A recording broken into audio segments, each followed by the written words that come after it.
Hi guys, bear with me here. Can you imagine being born and sick all the time and then being told you have to wear a leg brace in order to walk? Now try and imagine this. The years of dedication, practice, trial and error that it requires to become an Olympic athlete. Well, Wilma Rudolph was an Olympic athlete, but before she was that, she had an incredible story of all the obstacles she had to overcome in order to become what she was.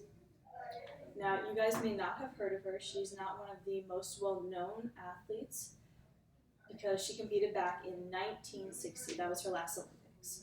And since then, many athletes have come and gone through the system. And I'm hoping by doing my research and telling you guys about her, you'll see how incredible and inspiring she is.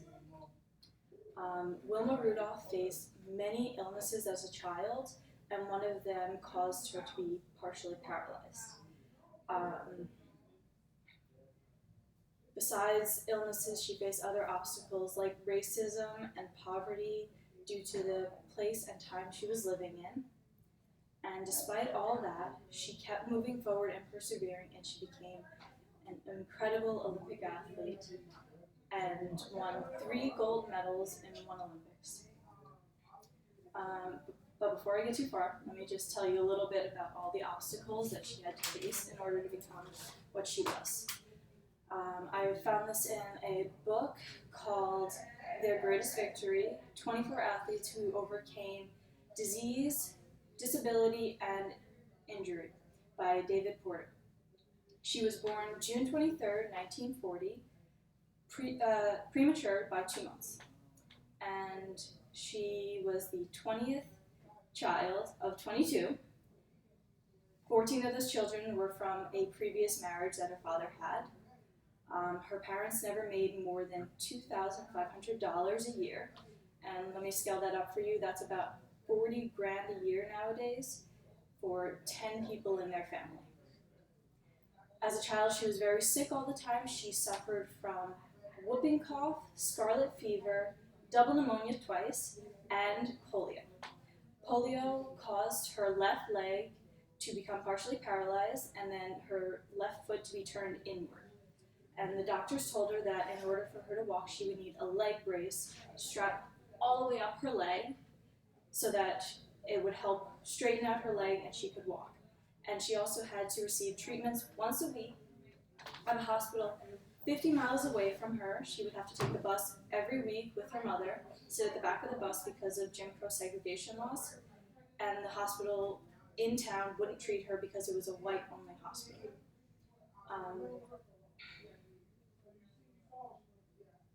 According to a paper written by Kathleen Kroll, there was another obstacle she faced, which was not obstacle. This was a better point in her life. The first time she ever walked without her leg brace, which was down the aisle of her church in front of all of her family and school friends, and it was a big moment for her. And then when she turned 12, the leg brace was taken off for good. Another book by Liberty and Smith called Representing Wilma Rudolph talked about how she was pregnant during her senior year of high school, and she had to take a year off sports because of this, which impacted her and made it difficult for her to keep training. But throughout all of this, she kept pushing and persevering, and eventually, obviously, became an Olympic athlete. Now, she joined the track team back in high school as a way to stay in shape for basketball because that was her one true love. And she kept running, but coaches were noticing her running and not her basketball playing. So a coach from Tennessee State University recruited her to start running with other high school girls that they wanted on the team at the university. And he saw her potential and kept working with her to realize her potential and see everything that she could do. She actually qualified for her first Olympics as a junior, 16 years old, and she qualified in the 200-meter dash and the 4x100 meter relay.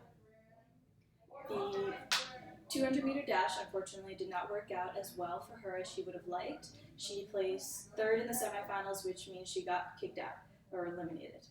And then the 4x1, she came back with passion, and her team ended up taking the bronze. And for the first time in history, the first three place teams actually all broke the world record. So that was pretty interesting to learn. Then between the first Olympics in 1956 and the 1960s when she had her baby, but then in the 1960s she came back and she set the American record for the 100-meter relay, the 100-meter dash, and the 220-meter dash. And then she also set the world record for the 200-meter dash, and she is the first American woman to do so. Then she qualified for the 1960 Olympics in the 100-meter dash, the 200-meter dash, and the 4x100-meter relay. She wasn't done with all of her obstacles at that point because the day before her first event, she sprained her ankle and things weren't looking good. But she was able to overcome it, of course. She won all 3 gold medals and was the first American woman to do so. In conclusion, Wilma Rudolph was an incredible human being who persevered through so many different and difficult obstacles. If she had given up when she lost the use of her leg or given up when she was faced with racism, then she would not have been where she was today. And if you're ever looking for any inspiration, if you feel the odds are against you, just look toward this incredible Cinderella story of Wilma Rudolph.